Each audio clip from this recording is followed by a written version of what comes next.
Este é o podcast Sobre um Dizer. Eu sou a Cauana Mestre. E eu sou a Licene Garcia. Somos psicanalistas e aqui conversamos sobre filmes, séries, literatura, coisas da vida. E claro, sempre com a psicanálise.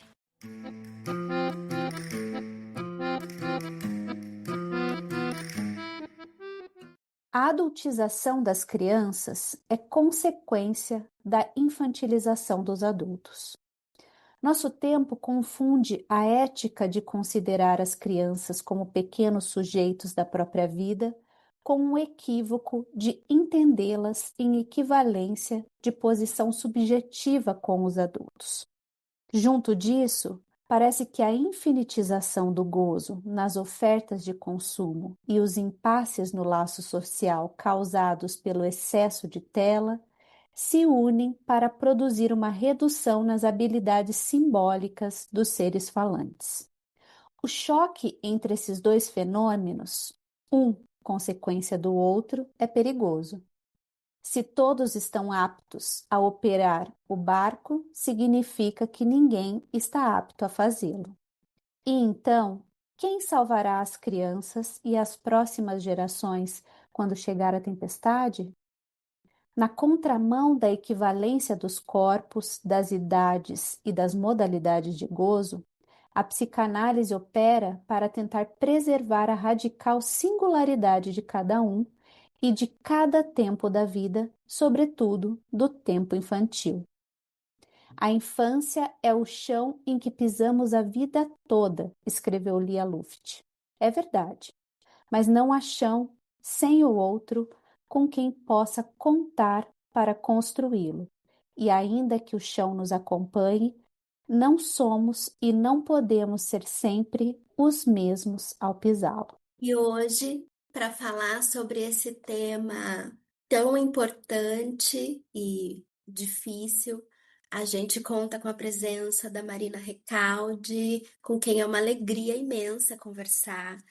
A Marina é analista membro da EOL e da Associação Mundial de Psicanálise e diretora executiva do Instituto Clínico de Buenos Aires.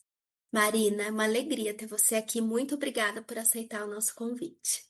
Eu vou começar então com a pergunta que a gente faz para os nossos convidados, que é: como que foi o seu encontro com a psicanálise e como você decidiu se tornar psicanalista? Bom, bom dia, é uma alegria para mim ter sido convidada por vocês. Eu conheci vocês na Curitiba, e foi uma alegria no nosso encontro. E foi uma alegria também trabalhar com os colegas da Curitiba há pouco tempo. É, é a pergunta que você me faz lembrar, né, muita coisa, porque acho que muitas vezes é muito interessante se perguntar ou lembrar como foi esse começo, esse início, essas razões singulares de escolha, né? Porque, na verdade, a psicanálise é uma escolha. Então, para que isso não seja um testemunho, mas sim uma fala, não, sobre as marcas, os traços que eu teve para essa escolha, e que tem a ver também com essa questão da infância. Com certeza, eu acho que foi, para mim, um encontro que foi fundamental na infância com uma psicanalista, precisamente, né? Eu fui lá por razões, eu estava atravessando um luto pela perda da minha avó. Eu ficava assim com a insônia, né? Então fui levada para lá. Não lembro nada, eu era muito pequena. Aquilo que eu sei é que eu não falei nada, nada. Foi uma análise que foi em completo silêncio, entendeu? Eu jogava assim com brinquedos, mas não falei. Não falar é uma coisa bem estranha para mim, porque eu sou de falar muito. Então foi estranho para todos, né? Mas ao mesmo tempo, o efeito desse encontro, sem palavras, mas não sem dizer, foi fundamental, né? Eu comecei a dormir, e foi de um alívio assim total para todos. E ao mesmo tempo eu acho que isso foi para mim uma marca muito importante para vivenciar, né, no meu corpo, na minha vida, a importância de um bom encontro com uma analista, e os efeitos que aquilo produz. Então, muitos anos depois, porque foi um tempo curto, às vezes os análises com as crianças são tempos breves, muitos anos depois, eu teve muita sorte, porque eu me deparei com a psicanálise na universidade. E aí eu fiquei assim, era um texto de Benveniste, que era sobre as abelhas, não sei como se diz em português, abelhas, é isso. Abelha. Onde abelhas, onde ele falava que as abelhas não fazem piadas, que repetem sempre a mesma dança, enfim. E isso para mim foi um choque, não? Era a diferença entre a comunicação animal e a linguagem humana. Então, isso para mim ficou sempre na minha cabeça. E a partir daí comecei a estudar psicanálise, mesmo antes de ter sido psicóloga, né? Durante a faculdade mesmo. Estava na universidade e comecei a estudar. E aí foi que me topei com um texto de Lacan, acho que era a significação do falo, a significação do falo, onde ele falava das, das diferenças entre homens e mulheres. Isso para mim foi assim um impacto, não? Porque era para mim foi uma uma bússola para poder pensar que homens e mulheres se podiam entender, juntar, se encontrar com suas diferenças, além delas, mas não sem elas, entendeu? Então, isso para mim, que eu estava em um momento muito difícil com um parceiro na época, foi muito interessante.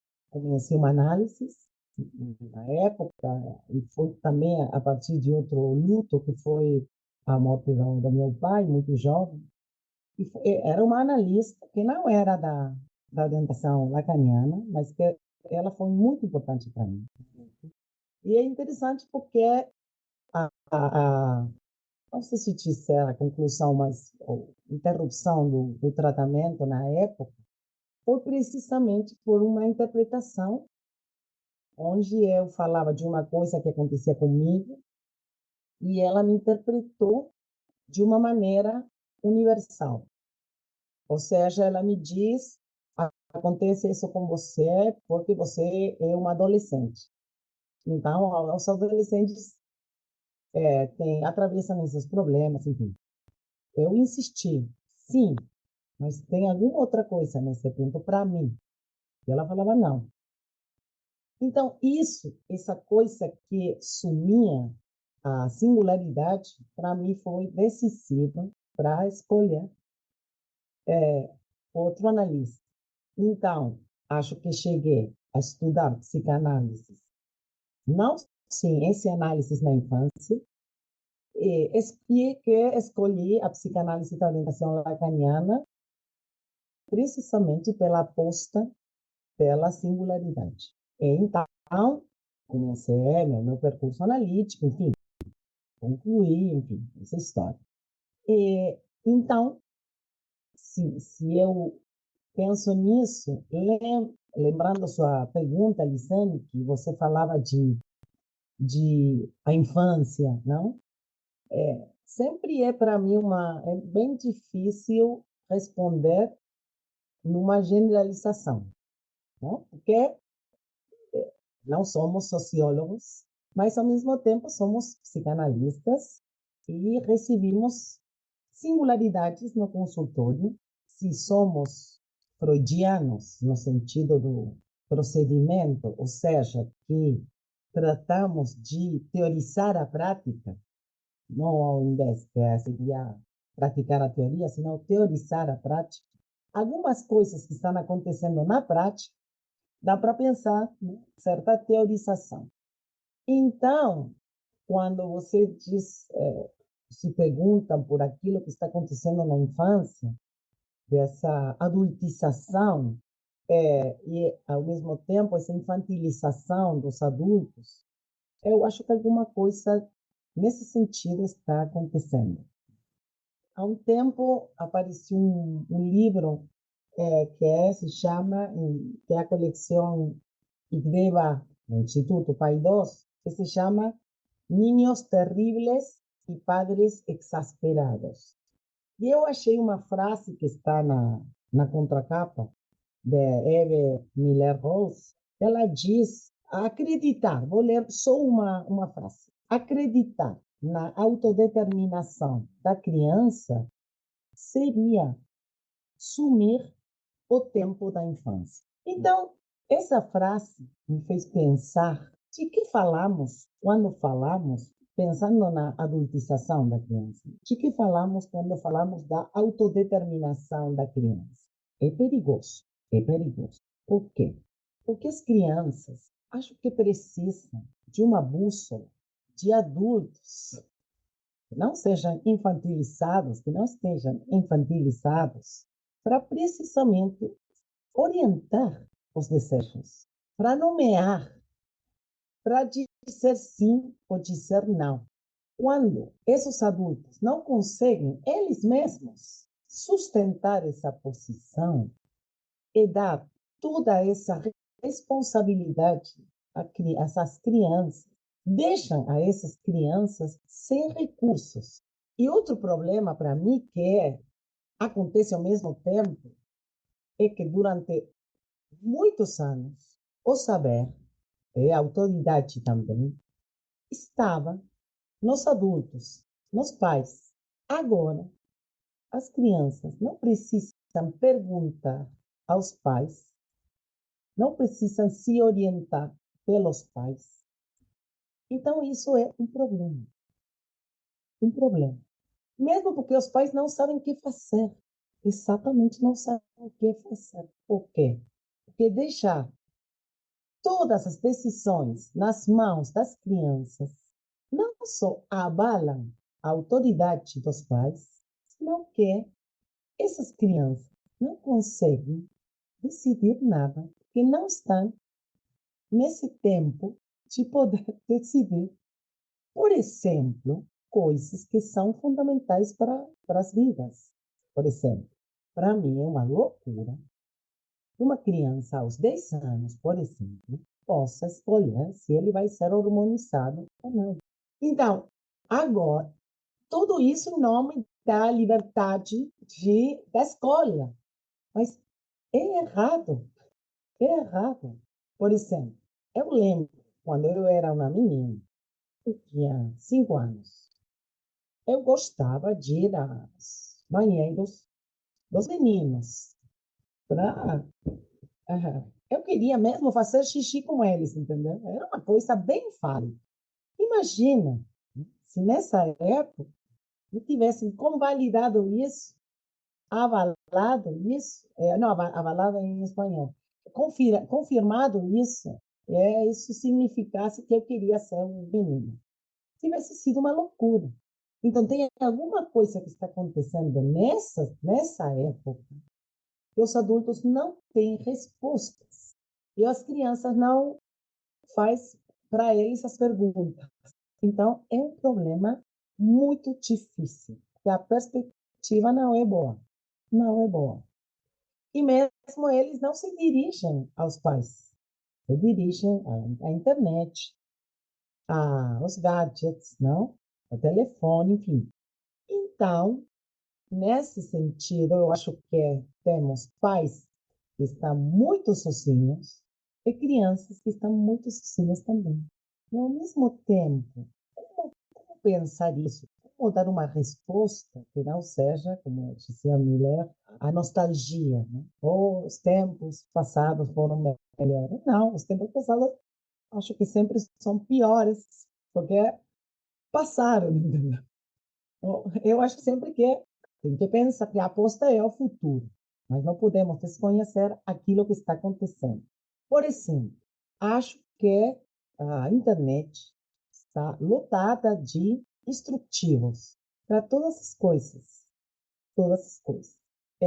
Na Curitiba, eu falei da minha experiência no Japão, eu fiquei muito impactada por isso, pelúcias, se diz, pelúcias, Pelúcias, né? bichinhos de pelúcia, né? Estava a pluralização das pelúcias. Os adultos que tinham pelúcias, o contato corporal reduzido a zero, é, a sexualidade, que é um problema, não tem contato corporal.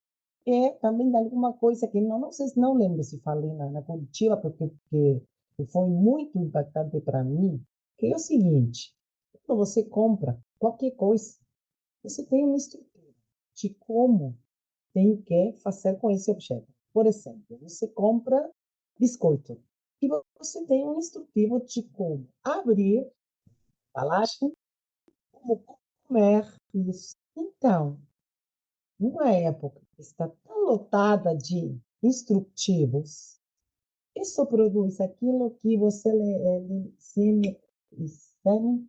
falou de reduzir as capacidades simbólicas, que não, as pessoas não têm que pensar. Então, os pais vêm de uma geração que está acostumada a pensar. Essas crianças de hoje já não são analógicas, já vêm com isso desde o início. Então, acho que isso fez que se perda uma dimensão que para mim é muito importante na vida, que é não só a curiosidade, senão os próprios recursos. Como vão fazer essas crianças, quando sejam biologicamente adultos, para resolver sem, por exemplo, acontece comigo também. Você tem GPS, não? Para dirigir o carro. Os jovens e as crianças não conhecem nenhuma rua. Não conhecem. Eles têm que ir a um endereço, colocam no GPS e vão. Antes, nós sabíamos que vinha tal rua, que depois dessa outra rua, e pensávamos qual era o melhor percurso para ir para lá. Agora colocamos no GPS, mesmo sabendo o trajeto, entendeu? Então, esses pequenos movimentos cotidianos dão conta de alguma coisa que nós deixamos que outro pense por nós. Quando deixamos o tempo todo que outro pense por nós, vamos deixando de pensar. O pensamento vai passando para o outro, não pensamos. Minha preocupação tem muito a ver com isso. Muito, muito. Então, nesse sentido, eu acho que somos todos crianças, entendeu? É uma infantilização. Você tem para comer este biscoito, você tem que seguir este passo passo dois. Absurdo. Deixa que ele quebre o embalagem, que perda os biscoitos, que quebrem os biscoitos, não sei. Se você dá todos os instrutivos para tudo, mesmo para estar com outra pessoa, para se encontrar os corpos, não? Mesmo, não sei se vocês sabem, mas em alguns países, para prevenir as questões do abuso, consentimento, tudo isso, tem que, às vezes, uma pessoa tem que assinar com um parceiro as condições para fazer o amor. Fazer o amor com um papel assinado, um contrato, para estabelecer os limites. É uma loucura, é uma loucura. É um instrutivo também. Então, essas coisas estão acontecendo. Está acontecendo também, se penso no sentido sei se chama bem da adultização das crianças, mas essa coisa dessa falsa liberdade de escolha, não? É, que faz que os adultos perguntem para as crianças tudo e que perguntem para eles, por exemplo, quando eu era uma menina, meus pais me levavam, por exemplo, a um almoço com tias. Possivelmente eu não queria, mas meu pai não me perguntava se eu queria. E em função disso, decidia se ia ou não. Isso dá um poder às crianças que faz deles. A Adélia Frito, que é uma colega daqui da EOL, tem um livro, tem uma expressão maravilhosa que ela fala de niños amo, crianças amo. Eles decidem tudo. É uma loucura, porque eles não sabem precisamente, porque são crianças, são crianças. Então, não tem essa capacidade para decidir algumas coisas. Não todas, algumas coisas sim, mas não está acontecendo que toda uma família, agora na última jornada da EOL, a Cristiane Alberti falou da, da que já não se fala mais de pai, de mãe, senão de parentales, não? Então, da parentalidade, não? E para mim isso dá uma coisa de certo anonimato mesmo, né? É, que dá como resultado a perda da autoridade.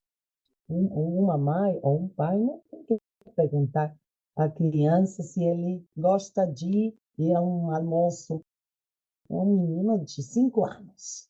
Claro que ele vai preferir continuar não sei, fazendo outra coisa, com brinquedos, enfim. Se são dos pais. Mesmo no consultório, escutei há pouco tempo um casal, eles tinham um filho de 3 anos. E eles perguntaram para eles, seu filho, se ele queria ter um irmão. E se ele falava que não, eles não iam ter outro filho. Eu falei, como é que isso é? É um desejo de filho, não de irmão para seu filho. Então, mas era muito impressionante ouvir isso. Porque a decisão estava nas mãos do filho. O que é isso? E, ao mesmo tempo, essa solidão, sim, crianças sozinhas também, ao mesmo tempo, têm acesso a um universo na internet, na rede, de muita sexualização. Uma sexualização demais. E não tem a cabeça, mesmo não tem o corpo também não, para responder a isso. Por exemplo, agora, eu estou escutando muitos casos de meninas de 9 anos, 10 anos, que têm, aqui se chama de desenvolvimento precoce, ou seja, que começam a. Desenvolvimento precoce, né? Que se desenvolve precocemente. Exatamente, que eles estão tendo não sei como é, menstruação, se diz, não? Menarca é a menstruação.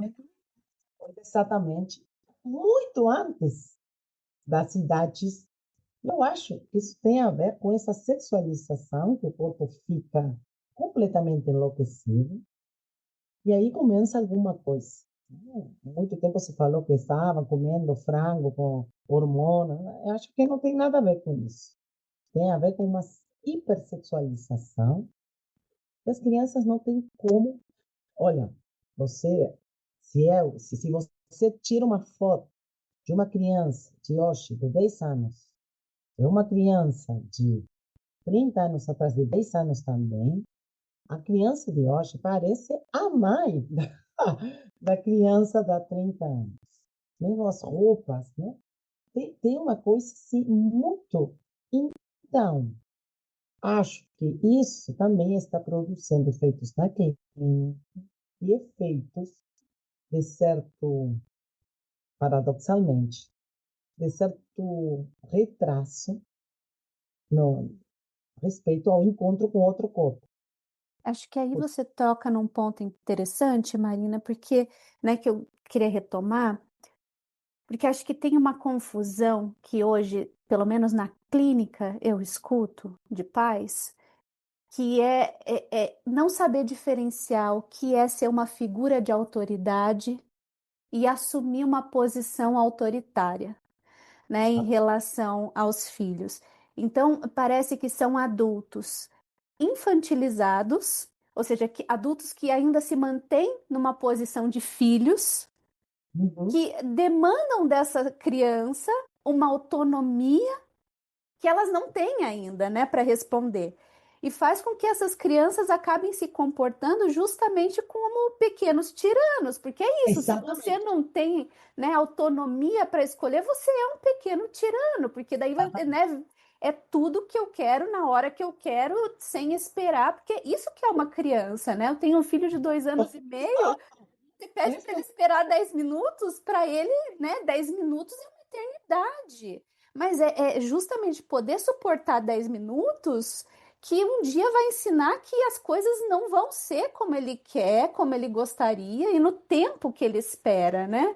Então, eu fico pensando que como que, né, vai se assumir uma posição de pai e mãe, né? E emprestar o corpo para encarnar essa função materna e paterna, se esses sujeitos ainda estão numa posição muito infantil, de filhos, né? E como que vai poder subjetivar uma criança, né? Porque é isso que a função paterna e materna colocam subjetivo, inserem a criança no universo simbólico, se é justamente esse lugar do qual esses pais parecem não consentir também, né? Porque não saíram dessa posição infantil.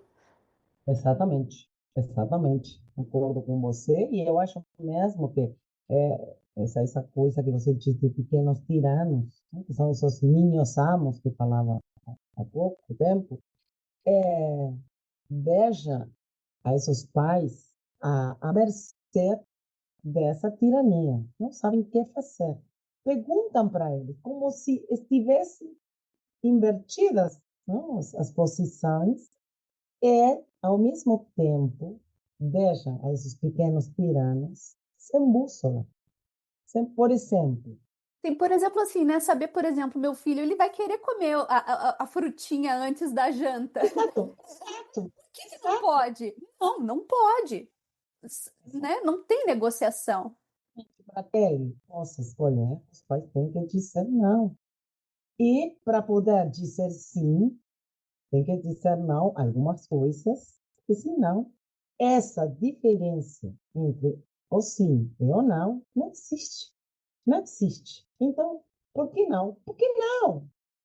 É um momento, eu acho que também, agora lembrei com a sua fala, eu diria que é um momento muito explicativo, entendeu? Ou seja, os pais começam a explicar todo. Não, porque não, melhor, porque não tem que explicar. Por exemplo, os pais dizendo para eles, não, a fruta é melhor comer porque tem uma função digestiva. Não, às vezes tem que dizer não, porque não. Porque é assim, é um não. Então, para poder também dizer sim, para poder dizer sim, exatamente. Então, e às vezes os pais têm medo dos próprios filhos. Então, é um problema porque os sintomas disso estão chegando à clínica.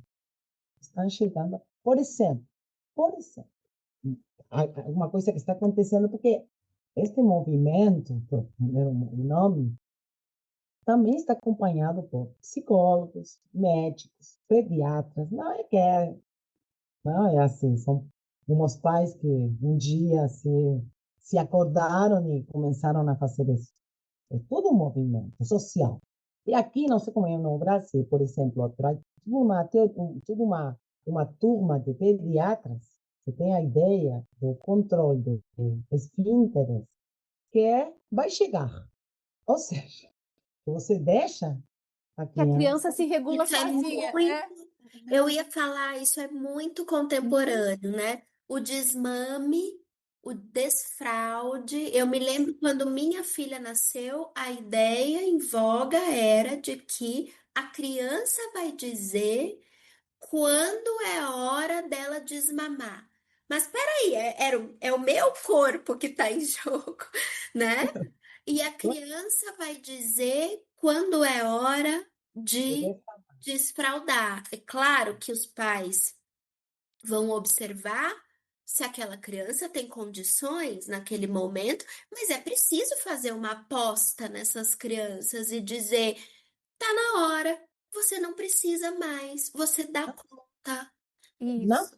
está na hora, sino que é preciso que uma mãe ou um pai digam para a criança, para o filho, filha, que eles estão aguardando receber esse produto. E tem um outro que está aguardando isso. Eles Exato. esperam que isso aconteça.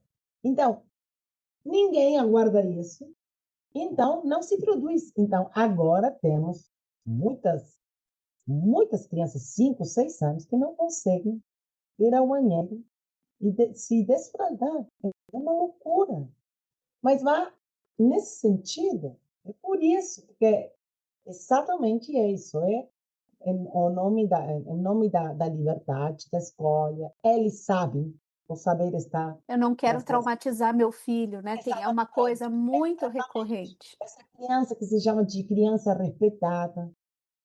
Então, claro que temos que respeitar, mas respeitar não é que eles façam tudo o que eles querem. Porque, as crianças querem tudo, desejam tudo e já. Claro, mas o adulto tem que dizer não, você pode esperar. Então, eu acho que também aquilo sobre a questão da espera, essa espera não se está produzindo. Então, isso vai trazer muita frustração. Então, não sabem esperar. Nossa, estamos em um momento que as redes vão no sentido de a espera não existe. Você quer uma coisa, pergunta, a 2 segundos depois já está a resposta.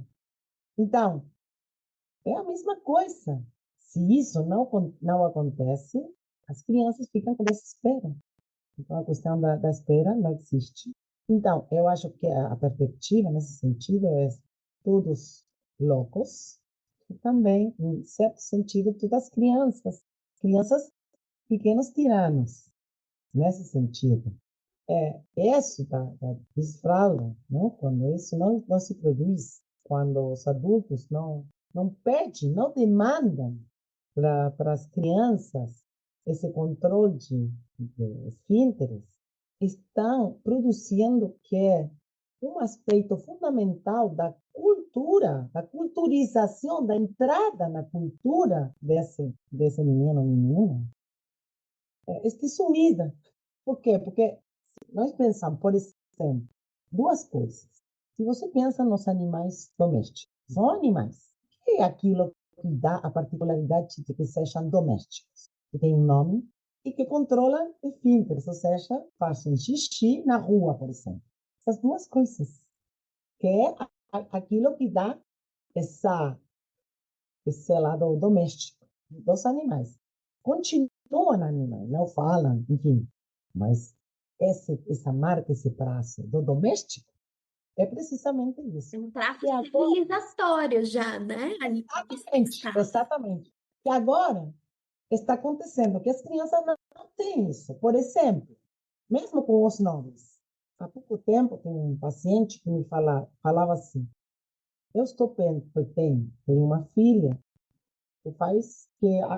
ela tem 5 anos e continua utilizando fraldas, porque ele está aguardando. E ele colocou nela um nome genérico, como se eu falasse, aqui seria I, por exemplo. Que Eu não pode denota gênero, né? aquela escola. O que começou a acontecer? Ele começou a se dar conta com horror, e ele me falou, Marina, penso que com minha mulher fizemos tudo errado. Porque temos uma filha que está completamente desorientada, tem 5 anos, a Índia continua utilizando fraldas. Ela não vai conseguir ser inscrita na escola, porque uma exigência é que deixe as fraldas, e não vai. Então, ele aí se começou a perguntar precisamente por essa loucura de mal entender a criança respeitada. Que aqui se chama da criança, não é a criança no sentido do menino, senão aqui se diz a criança que é como a maneira que você cria a uma criança, né? Não sei como se diz em português, mas com esse respeito, que não é respeito. Se fosse respeito, essa filha já não teria que utilizar as fraldas. E mesmo ela já tinha que ter um nome que sugira um gênero. Depois, se a filha, quando adulta, decide ser filho, é uma escolha dela, ele, não sei. Mas alguma coisa tem que dizer. Os pais têm que dizer alguma coisa. Eu sempre falo uma piada, assim, que é que para que, se você quer ter um filho ator, você tem que dizer para ele que você quer que ele seja médico, entendeu? Para que ele se oponha. Exatamente. Eu fico pensando muito nessa frase que terrível, né? Que dizem para as crianças: você pode ser o que você quiser. E esse vazio da significação que vem do outro, como assim não se dá um terreno para que a criança construa alguma coisa, mesmo em oposição? Porque é Exatamente. isso, né? Parece que é uma liberdade, né? Você pode ser o que você quiser, mas a liberdade é justamente porque ela é limitada. Ela tem um limite, só existe. Exatamente. Exatamente. Exatamente. Então, efetivamente, você pode ser quem você quiser que seja, não sei. Mas você, ao mesmo tempo, tem que dizer: eu gostaria que você, não importa que, importa que, por alguma coisa você tem que dizer. Aqui temos um filme que é muito interessante, que se chama de XX I, a letra I, que são as 3 letras dos cromossomos. X, A X, X, X, Y. exato, X, X, Y. X, X seria mulher, X, Y seria homem. O filme é X, X, Y, precisamente porque é a história de uma criança que nasce com hermafrodita.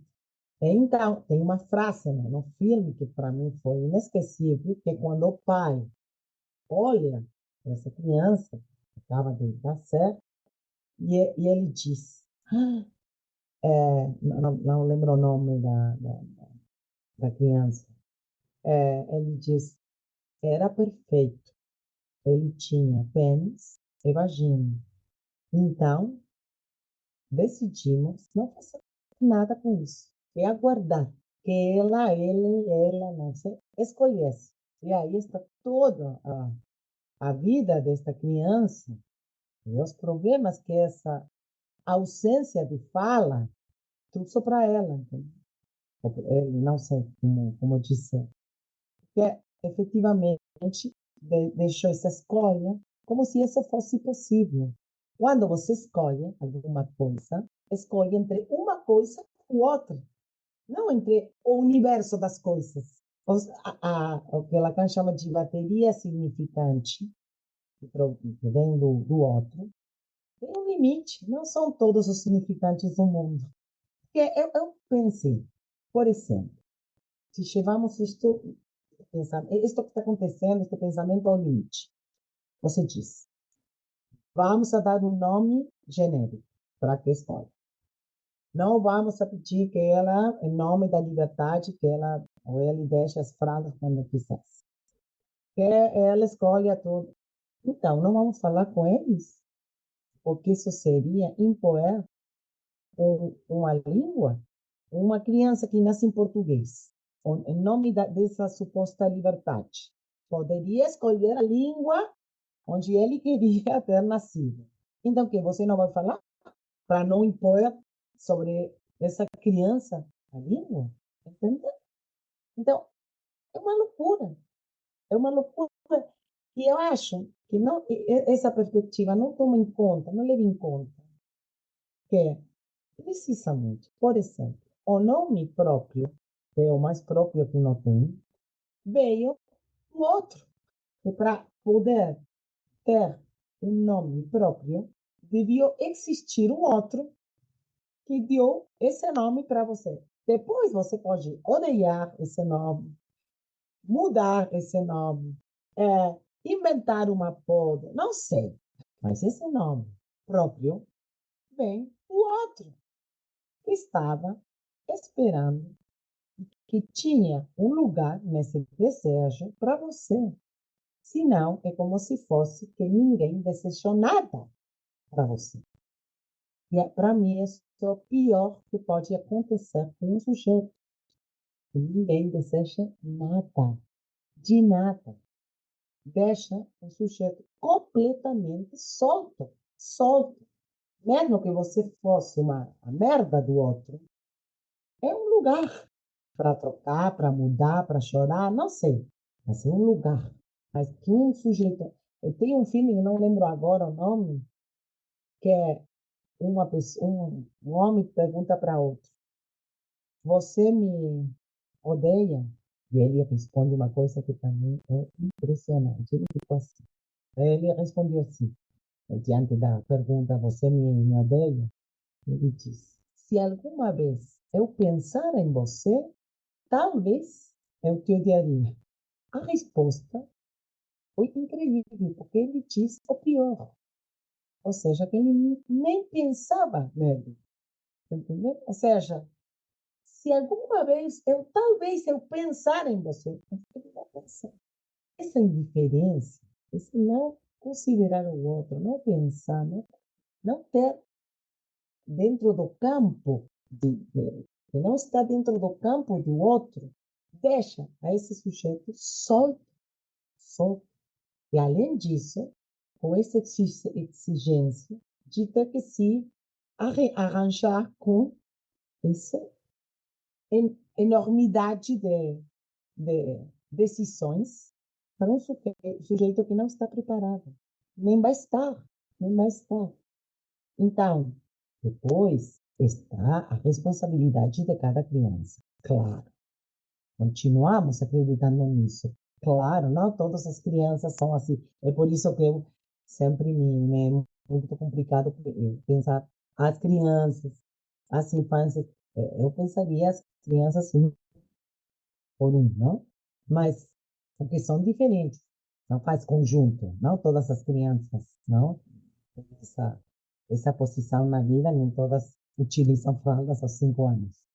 Mas tem um cheiro de época que inunda, não tudo, e dá isso, dá pelo menos para mim, uma inquietude. É por isso que quando eu falei da Japão, não foi para falar de Japão, senão para falar daquilo que já está chegando, porque outra das questões da contemporaneidade é que o mundo está ao alcance da mão de todos. Você Sim.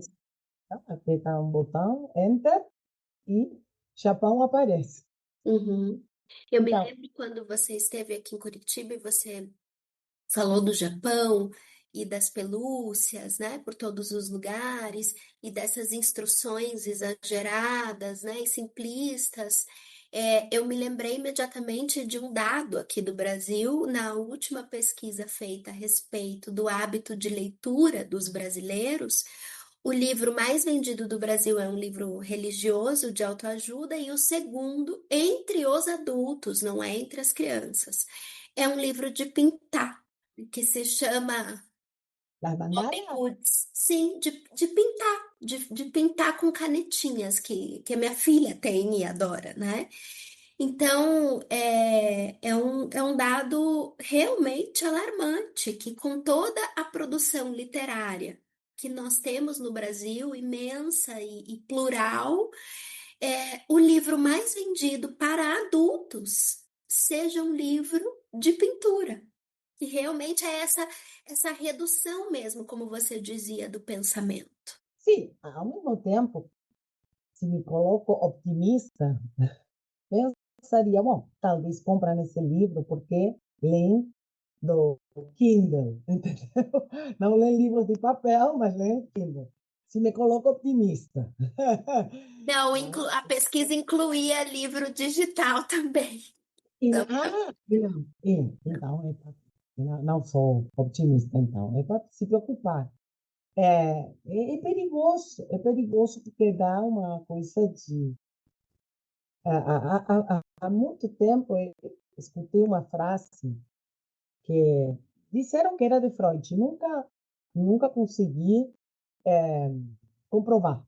Nunca achei em Freud. Ele diz, se foi ele, mas a frase é maravilhosa, que quando dois sujeitos pensam sempre a mesma coisa, é porque um não pensa. E sempre repito essa frase, porque efetivamente, quando essa coisa se produz, essa suposta homogeneização, que implica essa redução da capacidade simbólica do pensamento crítico, chega a uma idiotização, não sei como dizer, uma idiotização. Então, quando temos instrutivo para tudo, quando para pensar, antes de pensar, coloco no GPS como tem que fazer esse percurso no carro. Sem pensar, vamos pensando todos a mesma coisa, e fazendo esse percurso que o outro diz, nesse sentido, um outro que nem é um de, de carne e osso, não é? Um outro digital, que diz você tem que ir por aqui. Tem utilidade? Claro. Mas às vezes é uma pergunta que eu coloco. Por exemplo, como voltar à minha casa, se eu sei como. Coloco isso no meu carro. Se eu sei como voltar, coloco o GPS. Por quê? E aí, imediatamente, tiro. Mas o impulso é colocar isso. Como se ele não fosse capaz de pensar qual é o trajeto. Se conhece isso. sim, me faz lembrar que eu sou a única pessoa entre todos os meus conhecidos que não tem chat GPT. Porque eu Ah, tenho medo de ter chat GPT. Porque eu sei que se eu tiver aquilo ali, eu vou parar de pensar em coisas que eu posso responder sozinha ou não vou responder e tudo bem, faz parte, é o que eu posso fazer artesanalmente. Então eu tenho muito medo, justamente para não cair nesse impulso que é exato. perigoso mesmo. E É, é, é, assustador, né? é um imperativo, né, de um apagamento, é um empuxo de um apagamento da singularidade, na medida em que, de algum modo, quando você entra no carro e liga, você nem precisa acessar o GPS, ele já liga e ele já diz, né, a partir da leitura que ele faz. Indo para casa, né? Uhum. Quinta-feira Exato. eu tenho Exato. aula. É, eu não Exato. vou para casa. Ele já sabe para onde eu vou. Ele pergunta: "Você tá indo?" E daí você dá o play, assim. Então é uma coisa muito interessante isso que você faz do GPS, porque daí também, né? Sabe, Marina, eu fico pensando se não desimplica a gente também no caminho, no percurso que a gente faz. Porque é isso, a gente não sabe o que a gente vai encontrar no caminho, se a gente vai encontrar trânsito, se a gente vai encontrar um acidente, uma rua bloqueada. E o GPS nos poupa dessas coisas, né? De algum modo, ele ensina o caminho mais fácil sempre, no qual a gente também não está sujeito às contingências, sabe? E poupa do equívoco também, né? Eu me lembro que quando eu fui a Nova York pela primeira vez, eu estava sozinha e eu peguei o metrô errado, a coisa mais comum do mundo para alguém em Nova York. E assim que eu saio da estação de metrô, eu não sei onde eu tô e de repente eu tô no Memorial do 11 de Setembro, sem saber que eu estava indo para lá. Então eu encontrei uma coisa, né? Que eu não esperava encontrar, que foi muito impactante e que eu não teria ido, porque não estava nos meus planos, se eu não tivesse me equivocado. Então tem isso, Exato. a gente realmente fica aí muito defendido da contingência, né? Exatamente, mas ao mesmo tempo, temos que dizer que a tecnologia é muito importante também, porque Sim. dá soluções.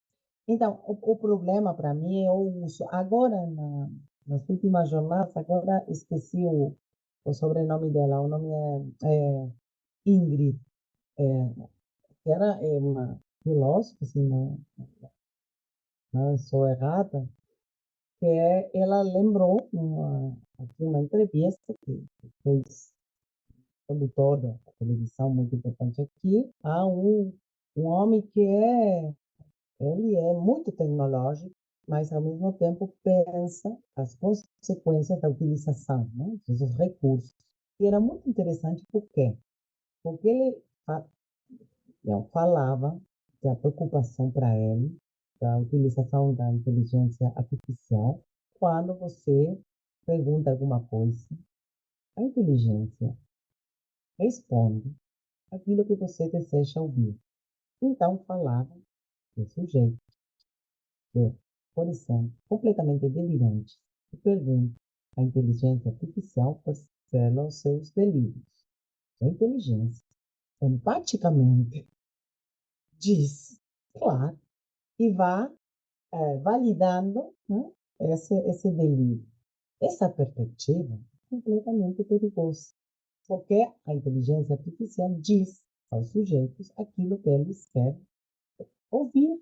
Não, então, esses sujeitos que estão pensando em se analisar com a inteligência artificial, o problema é exatamente isso, que na consistência, um analista não reforça esse delírio, não dá sempre a razão ao paciente.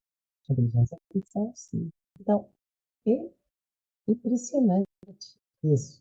Eu não tinha dado conta disso, mas esse ponto, mas ao mesmo tempo é maravilhoso, porque com a inteligência artificial você resolve problemas de saúde, operações, enfim, não dá para se opor, mas o problema para mim é o uso disso. Então, pelo menos, né, para mim, a principal advertência é tentar não deixar de pensar e continuar pensando, indo, informando, sustentando uma autoridade diante das crianças, sejam famílias monoparentais, parentais, sempre quando tenha ao menos um que sustente essa autoridade. E também transmitendo um desejo. É, o perigo é não se formar, não pensar, é mais próprio que não tem, né? Seu próprio pensamento. Então, se você pode utilizar o pensamento, por que não? Por que não? Em nome de quê você não vai utilizar seu pensamento? É absurdo. E às vezes a tentação é muito. Porque é mais cômodo, claro, claro que sim. Você pode dirigir seu carro sem pensar, só obedecendo essas regras. Mas, ao mesmo tempo, dá o percurso e você perde a oportunidade da contingência. Se tudo está, não, regulamentado, tem que ir para aqui, dobrar à esquerda, virar aqui, papapá, papapá, você talvez não tivesse conhecido o memorial. Então, uma vida sem contingência não só é chata, senão que é impossível. Então, eu me pergunto o que vai acontecer com os adultos do futuro e as contingências. Nenhum GPS, nem inteligência artificial vai resolver isso. A psicanálise ensina isso. O valor da contingência e, como falou Ondina Machado agora nas jornadas também, é a possibilidade de achar um novo uso, né, dessa contingência. E aí precisamos de um sujeito que invente, que crie, que, que pense. Senão, seremos animais domésticos. El melhor de los casos. Não quero finalizar pessimista. Mas eu acho que esse é o otimismo da sua fala, resgatar o valor da contingência, acho que essa é a aposta da psicanálise, né? é a dignidade da Resgatar o palavra. valor da contingência é justamente resgatar o valor do gozo, da Exatamente. singularidade do gozo. Exatamente. E dê a possibilidade de, a dignidade que dá a própria palavra e saber que a palavra compromete. Mas você não pode dizer qualquer coisa. Não é que não me dê essa liberdade, você não pode dizer qualquer coisa. Uhum. Não. Uhum. E que se você diz qualquer coisa, você vai ter que suportar as consequências. Então, a psicanálise também ensina isso. Uhum. A palavra tem consequências. E que o sujeito tem que ser responsável disso precisamente para poder suportar a contingência e o próprio gozo. Sim. Obrigada, Marina. Foi uma alegria conversar com você sobre esse tema que é tão caro e tão importante nesses tempos de hoje. E a gente Nossa, conseguiu falar desse tema e até se divertir. Bueno, a vida também é isso, o risco, Sim. não? É sim, também fundamental para tomar as coisas em sério, o humor é É fundamental. preciso se divertir. sim. Exatamente. Muito obrigada. Prazer para mim conversar com vocês hoje. A gente que agradece A gente que muito. agradece. Um grande abraço. Você também. Obrigada.